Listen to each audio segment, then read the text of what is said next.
Tiempos solemnes están por venir, la mañana viene, y también la noche. La luz dora las nubes que coronan las cumbres. Pronto su gloria se revelará. El sol de justicia está por salir. La mañana del día eterno para los justos y la noche perpetua para los impíos. El pueblo de Dios espera con ansia las señales de la venida de su Rey. Cristo viene en las nubes del cielo con poder y grande gloria y con millares de ángeles. ¿Quién lo recibirá en paz? Vendrá para ser glorificado por sus santos y ser admirado por todos los que creyeron. El fin de todas las cosas se acerca. El gran día del Señor está por venir. ¿Quién estará firme? Es necesario preparar el camino delante del príncipe de paz que viene sobre las nubes de los cielos. Se reeslabonarán las cadenas familiares rotas. El Señor nos ha hecho depositarios de la sagrada verdad. Hemos de levantarnos y resplandecer.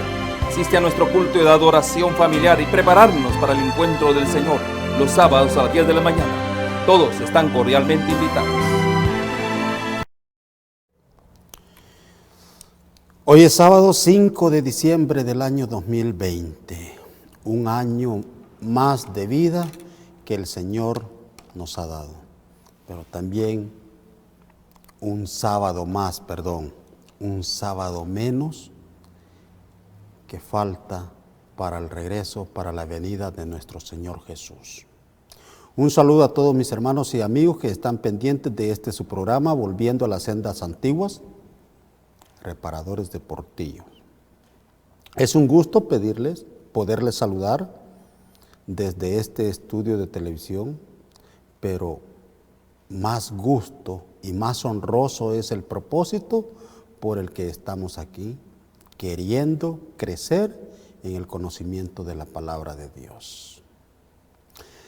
Como siempre, nuestro tema de hoy gira alrededor del libro de San Juan, capítulo 17, versículo 17. De la misma forma como el sábado pasado, mas la senda, dice, santifícalos en tu verdad, tu palabra es verdad. Y Proverbios, capítulo 4, versículo 18, que dice, mas la senda de los justos es como la luz de la aurora que va en aumento hasta que el día es perfecto. Vamos a darle gracias a Dios y a suplicarle nos ayude a poder discernir, a poder entender el propósito de todo lo que vamos a estudiar en este momento. Padre, en el nombre de Jesús, te damos las gracias por este día, un día más, un sábado más, que estamos en este lugar con el propósito de estudiar. Señor, bien pudiéramos estar en algún otro lado, pero tu misericordia ha querido, tu gracia nos ha permitido estar aquí. Tu Espíritu Santo ha guiado nuestros pasos para estar aquí. A este siervo tuyo, delante de estas cámaras, y a todos los que están pendientes detrás de la pantalla de televisión. Te ruego por ellos, te ruego por mí, nos permitas estudiar y entender cada una de todas las palabras que tú nos das por medio de tu Santo Espíritu y la Santa Biblia. En el nombre de Cristo Jesús te rogamos y nos encomendamos en este momento. Amén. Muy bien, decíamos que como siempre, el tema gira alrededor de San Juan, capítulo 17, versículo 17, y Proverbios, capítulo 4, versículo 18. Dentro del mismo margen de nuestra santificación, porque eso es lo que estamos tratando de entender. Por eso estamos estudiando, ya llevamos varios sábados y vamos a seguir estudiando, ¿verdad? En qué consiste y cómo se desarrolla nuestro proceso de santificación en nuestras vidas. El tema de hoy, un poco más específico, se titula, vamos a estudiar 3 principios bíblicos para el estudio de la palabra de Dios. Recuerde que Dios es un Dios de orden y ha diseñado para cada cosa un esquema. Y en cuanto al estudio de la palabra de Dios, también nos ha dado principios que nosotros debemos de conocer, debemos de practicar para poder recibir de la palabra de Dios el resultado esperado, de acuerdo a la voluntad de Dios. Hasta en eso tenemos que ser muy responsables y muy disciplinados. 3 principios bíblicos para el estudio de la palabra de Dios. Miren, es increíble la cantidad de creencias que hay en las iglesias hoy en día, que se basan en un solo versículo aislado e ignoran el resto de las escrituras para enseñar una doctrina o una creencia. Mencioné la semana pasada que en el mundo existen un promedio de 34,000 religiones. Todas usan, o casi todas, usan la misma Biblia. Pero cada una con maneras diferentes de entender y de interpretar la santa palabra de Dios. Tengo una lista de doctrinas, de creencias que se están enseñando en las iglesias hoy en día y que carecen de bases bíblicas, o que su fundamento está basado en un versículo aislado del resto de las escrituras. Eso es muy peligroso. Antes de leer algunos nombres o antes de leerles la lista de esas doctrinas que tengo, quisiera que entendiéramos primeramente 3 principios bíblicos que el Señor nos enseña con relación al estudio de la palabra de Dios. 3 principios que se deben de tomar en cuenta siempre que vamos a estudiar, siempre que nos disponemos a estudiar la palabra de Dios para evitar malas interpretaciones y alcanzar una verdadera comprensión de los conceptos bíblicos. Son 3. Fíjese bien. Primer principio está en Isaías capítulo 28, versículos 9, 10 y 11. Vamos a leerlo. ¿A quién se enseñará ciencia? Ciencia es conocimiento. ¿O a quién se hará entender doctrina? A los destetados o a los arrancados de los pechos. O sea, a gente humilde, a gente que a veces da la impresión de que no tiene la capacidad. O sea que para aprender la palabra de Dios no necesitamos ser un teólogo. El apóstol Pedro no sabía ni leer ni escribir. Imagínese usted. Ahora, versículo 10, la misma cita. Aquí va el principio. Porque mandamiento tras mandamiento, mandato sobre mandato, renglón tras renglón, línea sobre línea, un poquito por aquí, otro poquito por allá.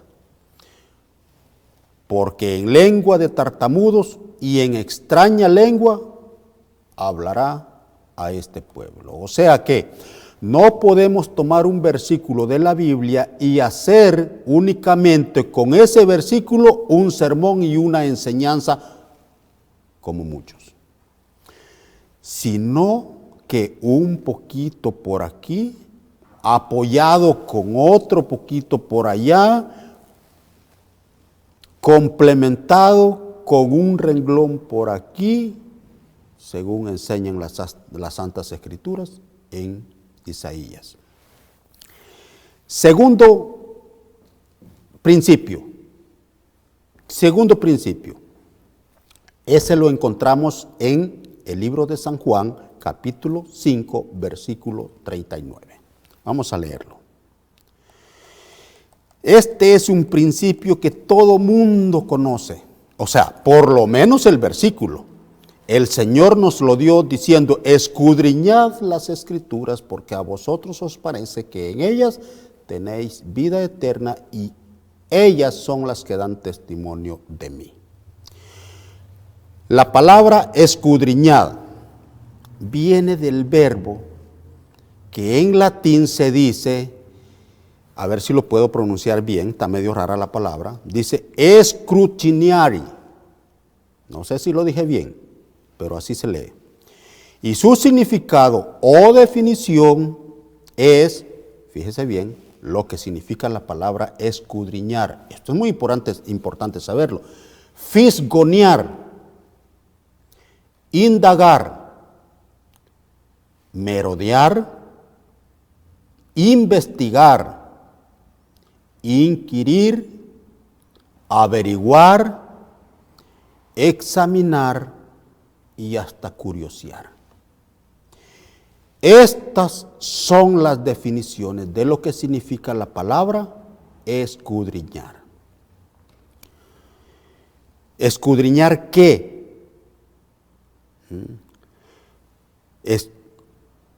Escudriñar, dice, de manera esmerada, algo de algún suceso, acción y de alguna coincidencia o circunstancia o casualidad que se presente y ocurre.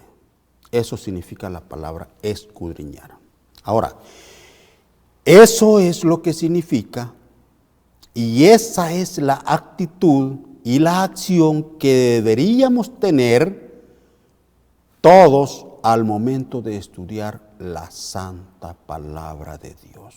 Es decir, que cuando Jesús nos dice escudriñar las Escrituras, no se refiere al simple hecho de leer la Biblia. No, Señor. Como muchos piensan que es así, que se levantan todos los días muy temprano. Yo no digo que esté malo, perfecto los que hacen eso. Agarran un capítulo de la Biblia, lo leen, pero no pasan de leerlo.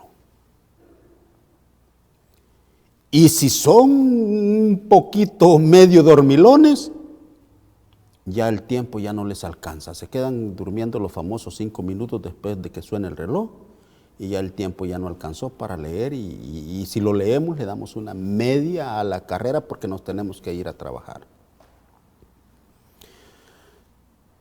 Algunos son un poquito más astutos. No leen todo un capítulo, nomás un versículo, pero se lo aprenden de memoria. Y luego, hoy, con la tecnología, ya nadie quiere leer. Muchos optan mejor por tener su Biblia en audio. Y se la pasan todo el día escuchando la Biblia en audio. Con todo respeto, me atrevo a decirles que de esa manera, imposible ejercer este principio que el Señor Jesús nos ha enseñado. Escudriñar las Escrituras. ¿Por qué? Porque significa lo que ya les leí, lo que ya les dije. Fisgonear, indagar, merodear, investigar, inquirir, averiguar, examinar, curiosear, de manera esmerada, con su audiobiblia, difícil. Yo la veo difícil. Ahora, tercer principio. Este lo encontramos en el libro de Deuteronomio, capítulo 17, versículo 6.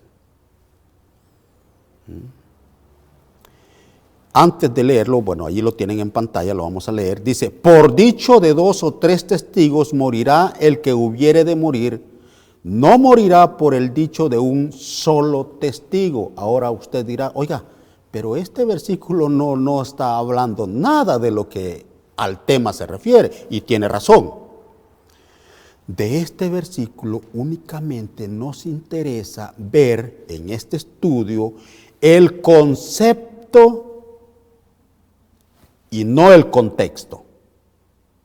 Oiga bien, de este versículo nos interesa el concepto o el principio que Dios nos muestra y por lo pronto hacemos a un lado el contexto, nomás el concepto, el principio. O sea, el principio que se usa para tal acción, ahora ¿cuál es?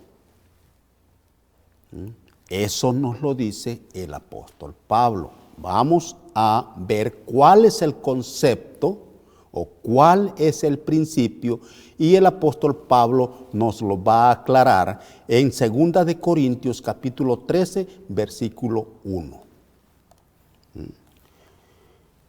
¿Qué dice? A ver, 13:1. Sí. 2 de Corintios 13:1. Esta es la tercera vez que voy a vosotros. Otra vez, el contexto no nos interesa el concepto, el principio. Por boca de 2 o 3 testigos se decidirá todo asunto. Eso es lo que dice el apóstol Pablo.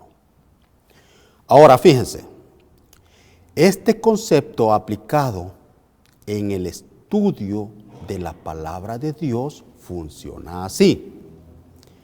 Cuando nosotros nos encontramos con un versículo que no entendemos y que no deja muy claro el tema que estamos tratando de estudiar, buscamos en otro libro de la Biblia, escrito por otro profeta o apóstol, que hable sobre el mismo tema para poder entender mejor el versículo que no hemos logrado entender.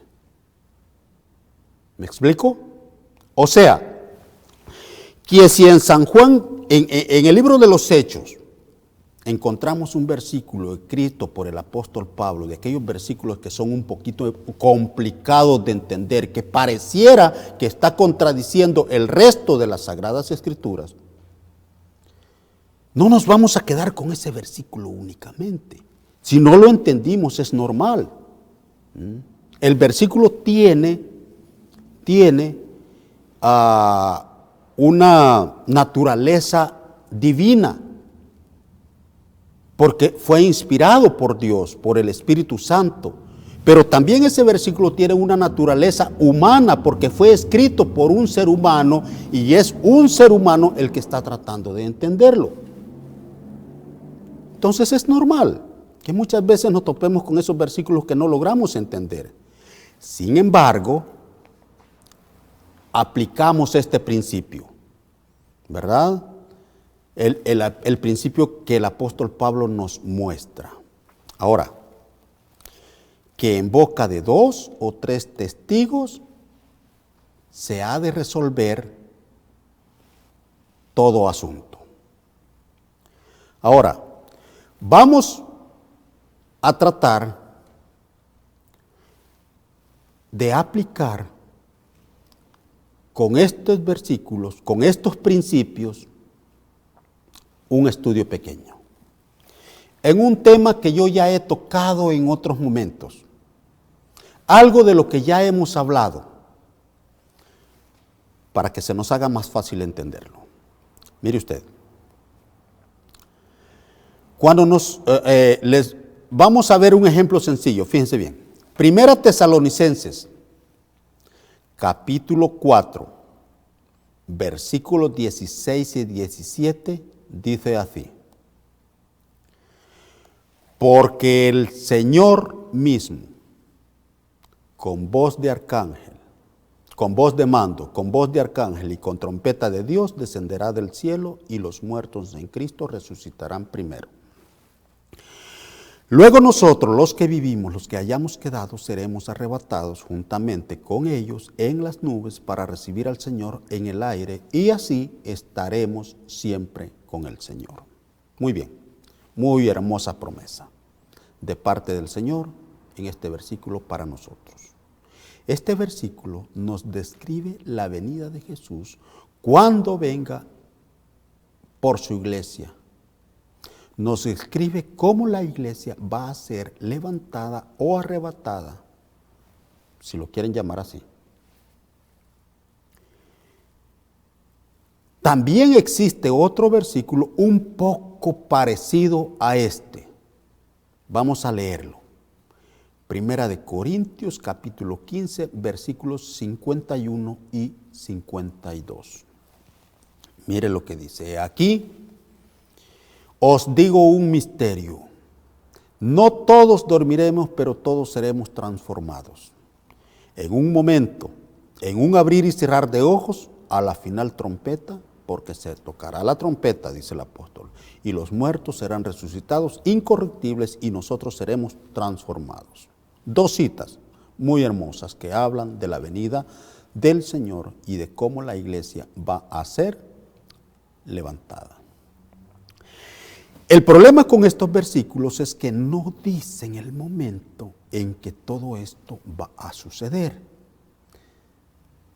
Si no nos dice el momento en que se cumplirá esta profecía, entonces ¿de dónde sale la idea de que la iglesia no va a pasar por la gran tribulación?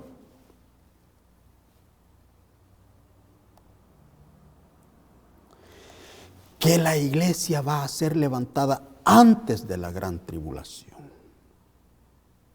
Ahora fíjese, si nosotros aplicamos los tres principios que acabamos de aprender, el de Isaías 28:10, el de San Juan 5:39, ojalá ahí usted tenga papel y lápiz para ir anotando, el de Isaías les decía 28:10, el de San Juan 5:39 y segunda de Corintios 13:1. Si nosotros aplicamos estos tres principios en el estudio de la palabra de Dios, nos damos cuenta que la palabra de Dios se interpreta sola, pero además todos los libros de la Biblia se complementan unos con otros.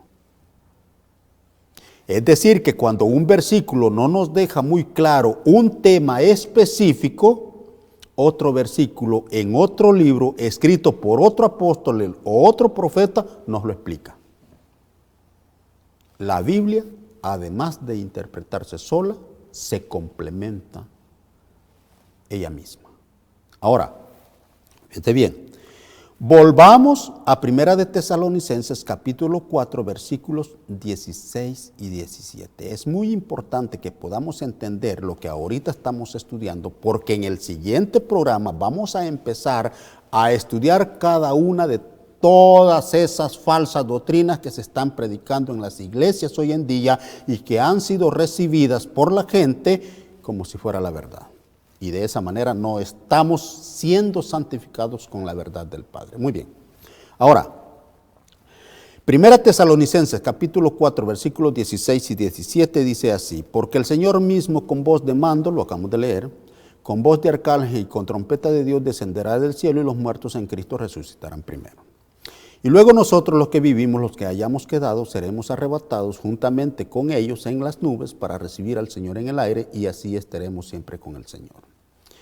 Ahora, decíamos que Corintios 15, 51 y 52 decía, lo acabamos de leer también: he aquí os digo un misterio, no todos dormiremos, pero todos seremos transformados.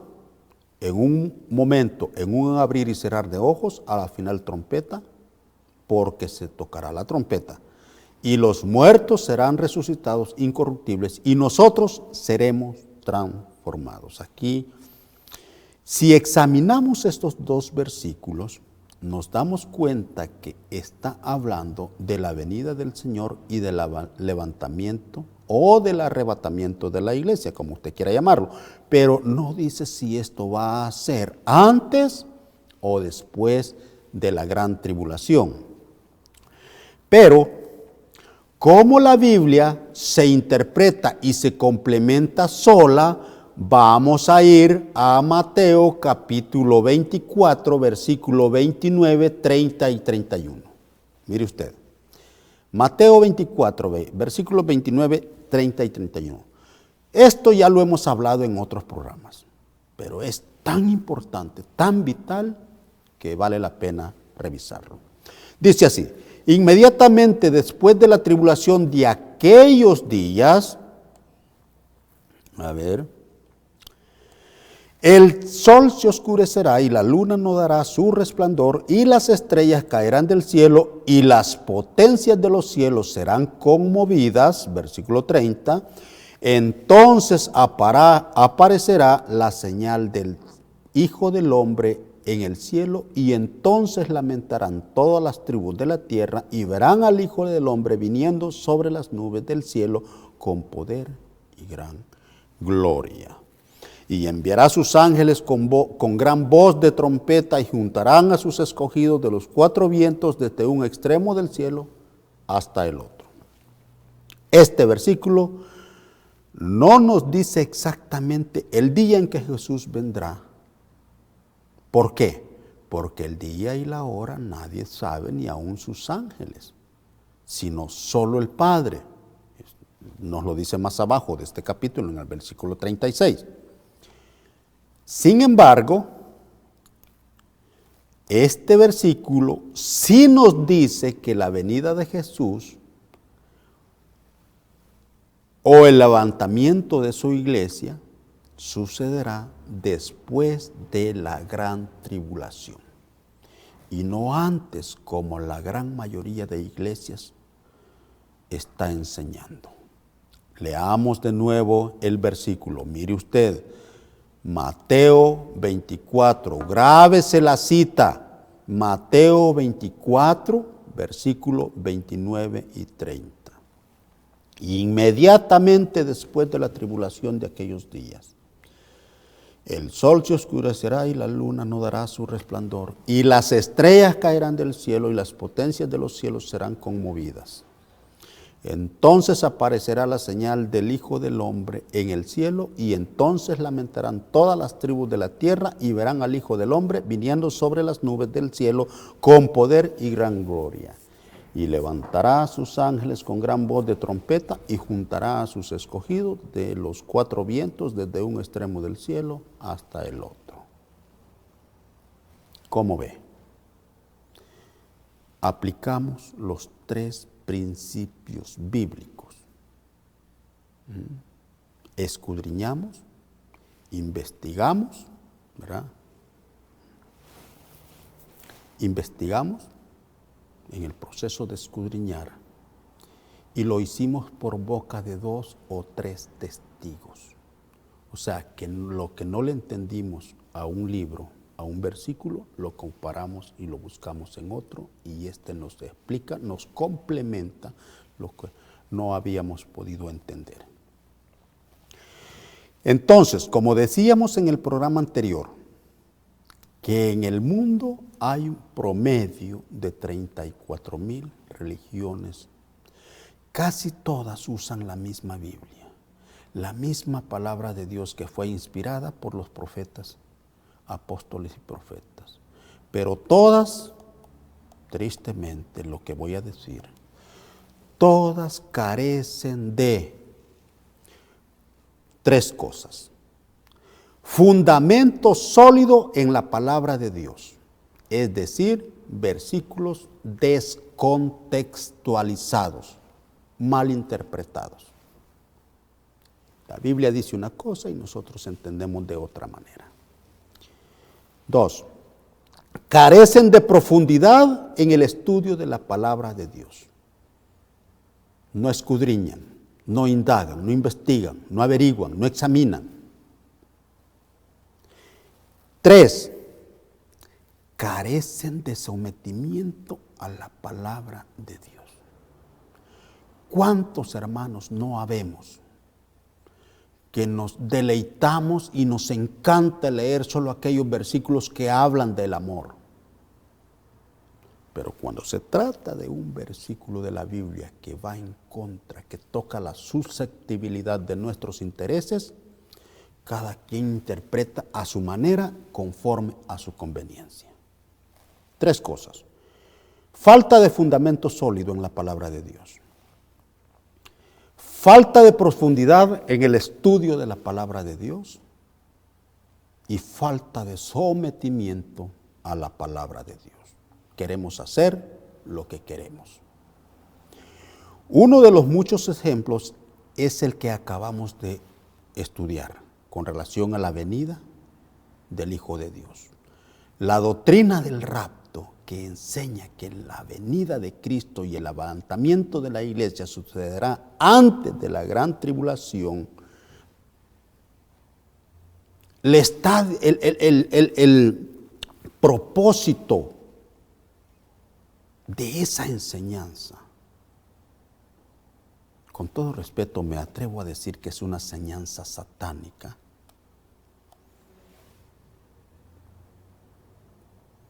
Y el propósito de esa doctrina es evitar que usted y yo estemos preparados para esa prueba final, la gran tribulación.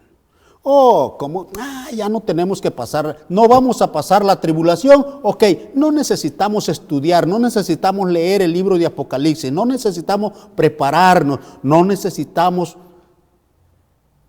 tener aceite extra, como la parábola de las 10 vírgenes. Ese es el propósito. Pero nosotros acabamos de ver en Mateo 24, que la venida de Cristo y el levantamiento de la iglesia sucederá justo antes de que la gran tribulación termine. O sea que la iglesia sí va a pasar por la gran tribulación. Y la idea de que no va a pasar es una artimaña satánica para que la iglesia no se prepare y se pierda. Y como le decía antes, le suceda lo mismo que a las 5 vírgenes insensatas. Que ya en el último momento, cuando el esposo estaba a punto de venir, se les apagaron sus lámparas y como no estaban preparadas porque no tenían aceite extra, y por salir corriendo a prepararse en ese momento, se quedaron fuera. Que no le pase a usted, que no me pase a mí lo mismo. Y de esta situación como esta, mis queridos amigos y hermanos, las iglesias están repletas de doctrinas y creencias mezcladas de mentira y verdad. Y por eso no nos estamos justificando con la verdad del Padre como Jesús oró en San Juan capítulo 17, versículo 17, porque tenemos en nuestra mente una falsa información. Ahora sí, tengo una lista sobre doctrinas y creencias que se están enseñando en las iglesias hoy en día que carecen de todo eso. Fundamento sólido en la palabra de Dios, profundidad en el estudio de la palabra de Dios y sometimiento a la palabra de Dios. Menciono algunas. No todas, la lista es grande. Yo solo tengo aquí en mi mesa unas pocas por el momento. La venida de Cristo antes de la gran tribulación, o sea el rapto, lo que acabamos de ver. Y ya vimos que la Biblia enseña lo contrario de lo que esa doctrina enseña. Una vez salvos, para siempre salvos. Dicen que si Dios ya te dio la salvación, no te la puede quitar. Y se basan en Números capítulo 23, versículos 19 y 20, que dice, Dios no es hombre para que mienta, ni hijo de hombre para que se arrepienta. Más adelante vamos a estudiar eso y vamos a ver qué nos dice la palabra de Dios con relación a esa doctrina. La doctrina del domingo como día de reposo. La doctrina de que ya no tenemos que cumplir la ley porque fue clavada en la cruz y que somos salvos solo por la gracia. Imagine usted que llegan dos personas al cielo y uno dice, yo vengo y estoy en el cielo porque guardé la ley. Y el otro dice, no, yo no guardé la ley, estoy aquí por la gracia. ¿Será justicia divina eso? ¿Qué no dice la Biblia que Dios no hace acepción de personas? Hay quienes dicen que Dios tiene dos formas de salvar, que en el Antiguo Testamento la gente se salvaba por guardar la ley y que en el Nuevo Testamento la gente ya no tenemos que guardar la ley porque somos salvos por la gracia. En el próximo programa vamos a profundizar con relación a esa teoría. Otra doctrina que ha generado mucha confusión es la de un espíritu de profecía falso. Gente que dice el Señor me dijo, gente que dice yo soñé, vamos a indagar, a escudriñar, ¿qué nos dice la Biblia con relación a esto?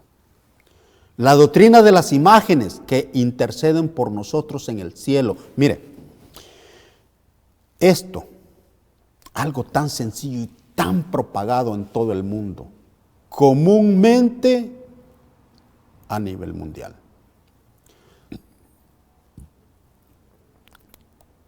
La doctrina de las imágenes, imágenes de santos hombres que han existido en algún momento, que interceden por nosotros en el cielo.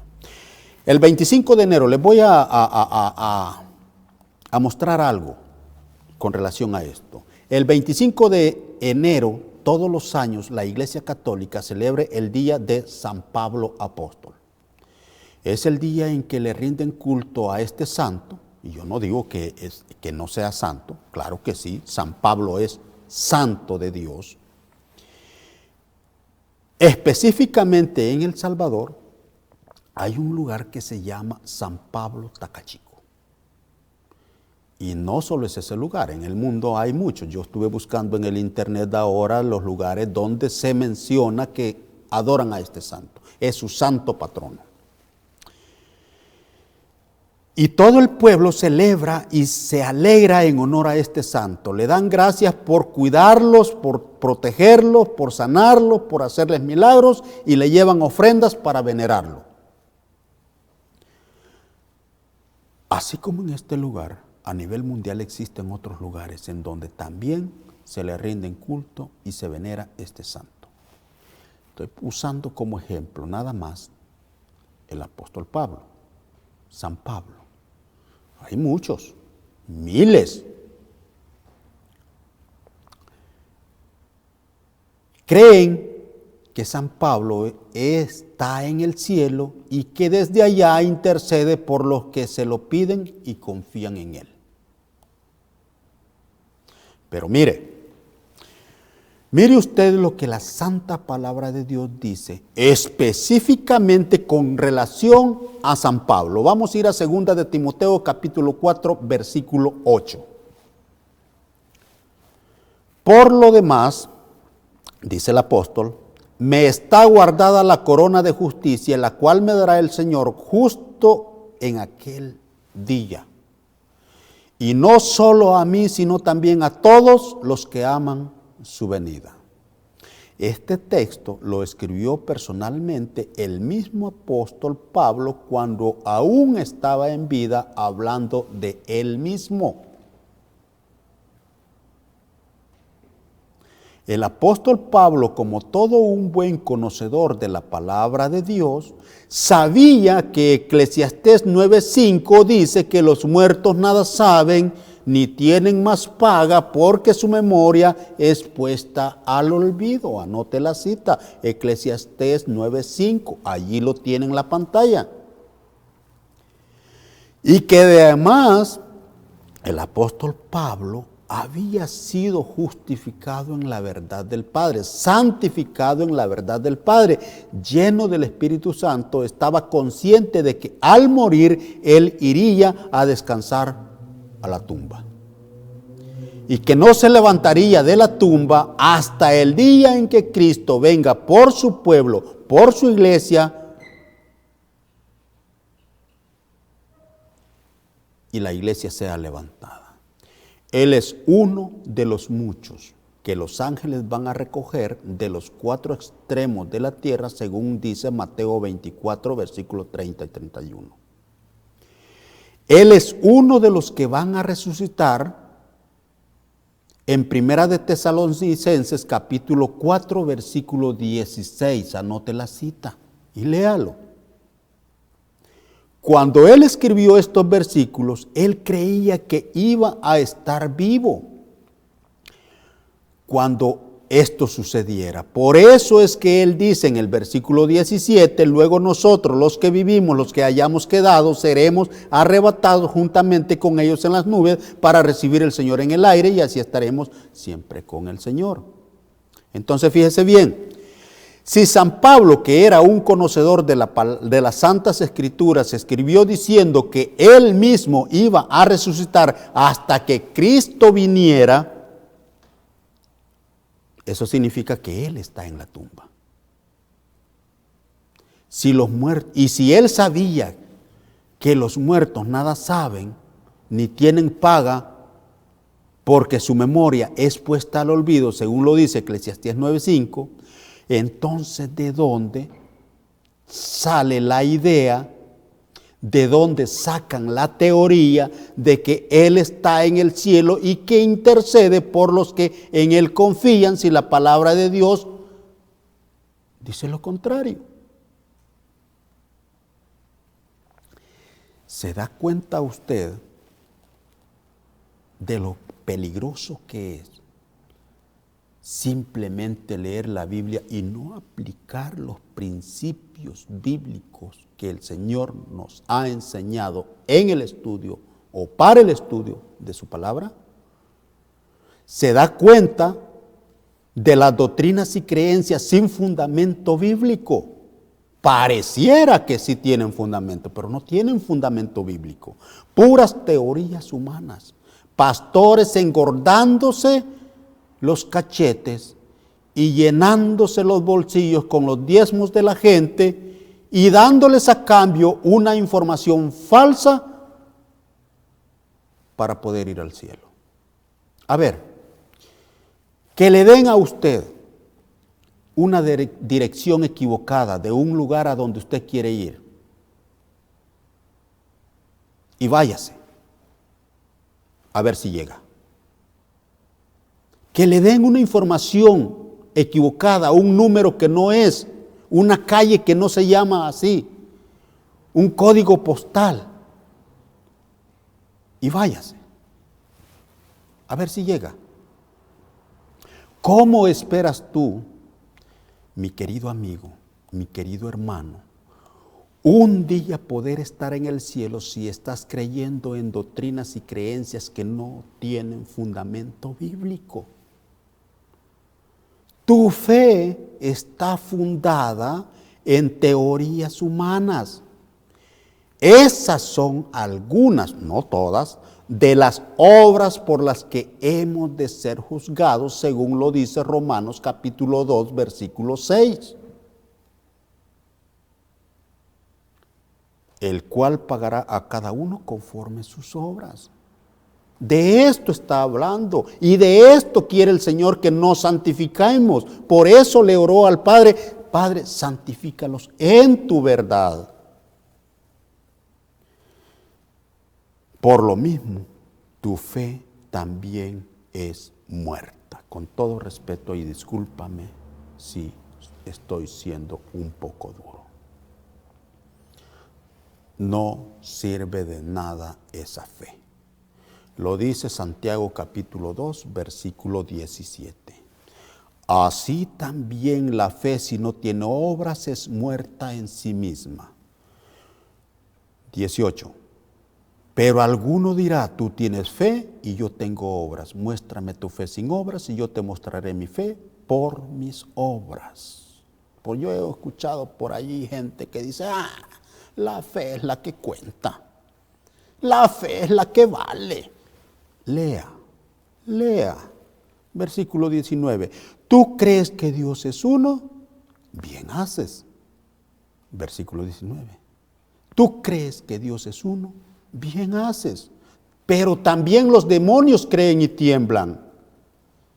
¿Mas quieres saber, hombre vano, que la fe sin obras es muerta? O sea, no sirve de nada.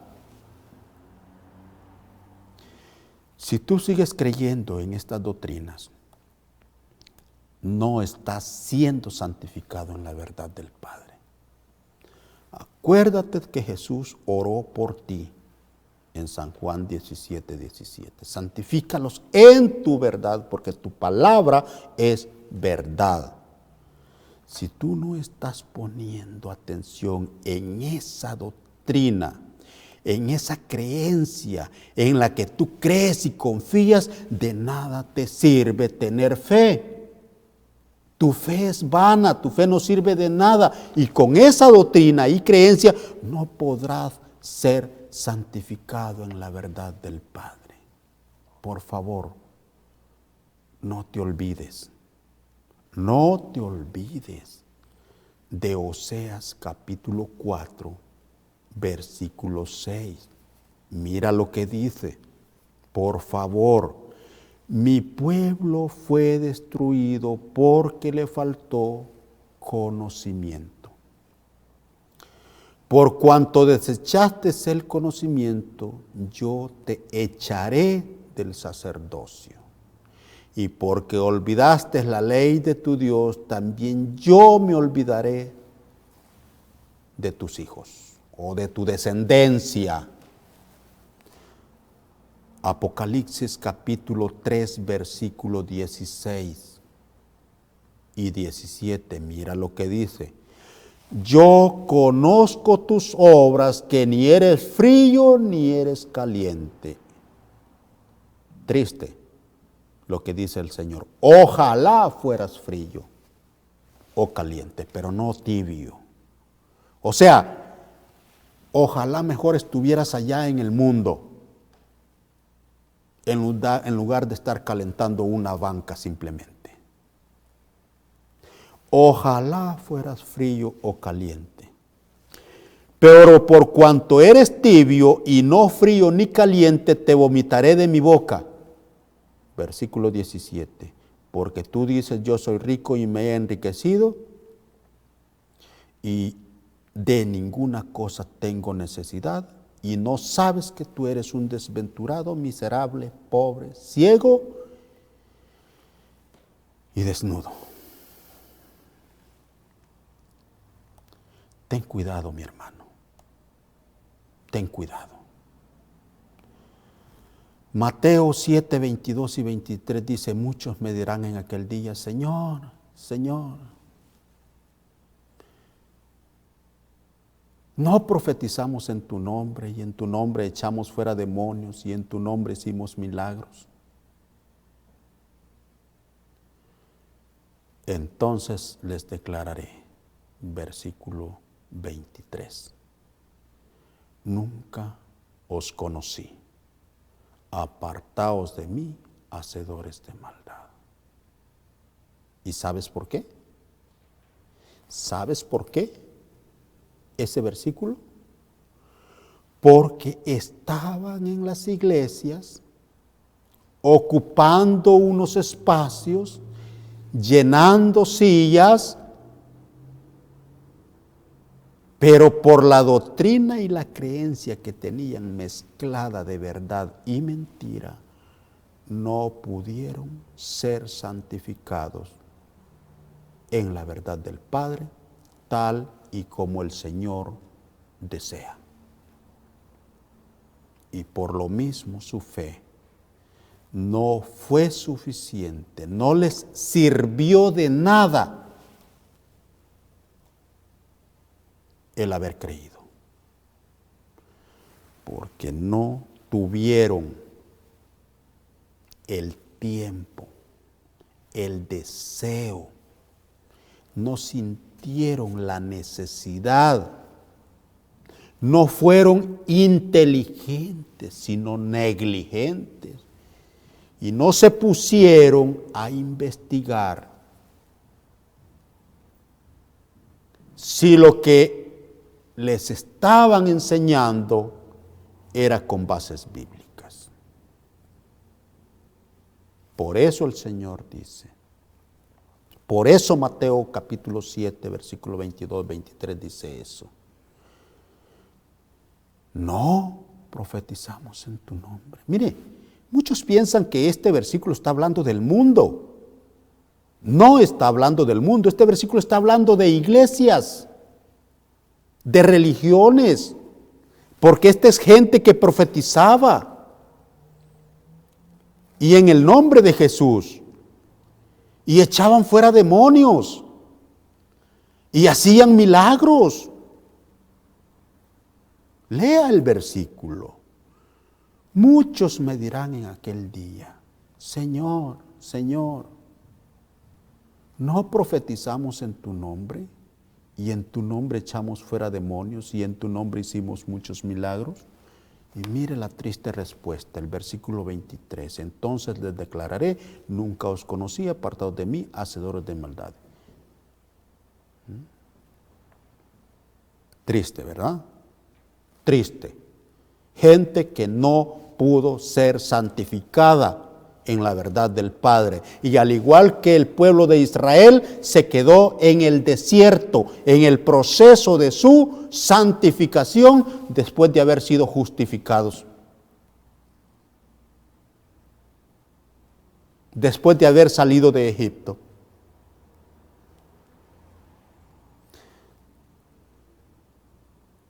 Pongamos mucha atención en esto. Necesitamos poner más empeño. Ya tire ese disco que tiene de audiobiblia. No le permite escudriñar, investigar. El próximo sábado vamos a hablar del tema más controversial en todas las iglesias. El más delicado, un tema de vida o de muerte. No se lo pierda.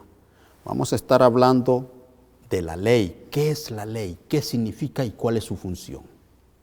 Vamos a estar hablando de la gracia. ¿Qué es la gracia? ¿Cómo se aplica y cuál es su función? Porque las iglesias se han encargado de formar una barrera, separándola una de la otra, y no han comprendido que son dos dones de Dios que van de la mano. Es cuestión únicamente de saberlas colocar en el lugar adecuado para que se aplique en nosotros. Vamos a orar. Padre, en el nombre de Cristo Jesús, te damos las gracias, Dios, por todo lo que hemos hablado, por todo lo que hemos aprendido. Te ruego, Señor, que tu palabra no regrese vacía y que todos podamos entender estos temas tan esenciales para la santificación, para nuestra salvación. Porque aunque ya fuimos justificados, nos podemos perder en la santificación y no vamos a poder ser transformados. Ten misericordia de nosotros, Señor. Cuídanos durante esta semana. Permítanos estar el otro sábado si tú no has venido. Pero sobre todo guárdanos de no pecar contra ti. En el nombre de Jesús. Amén.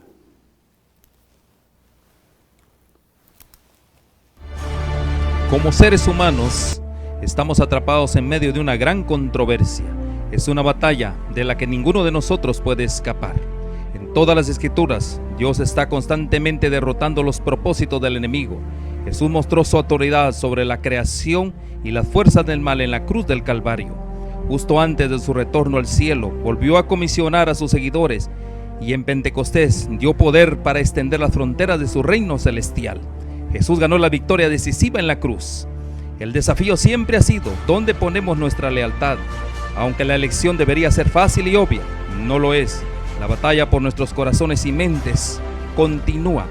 Nuestra esperanza y oración es que este medio revelen algunos de estos engaños y así nos ayuden no solo a escoger a Cristo, sino a permanecer con Él y a preparar a un pueblo para su segunda venida que reflejen su imagen moral.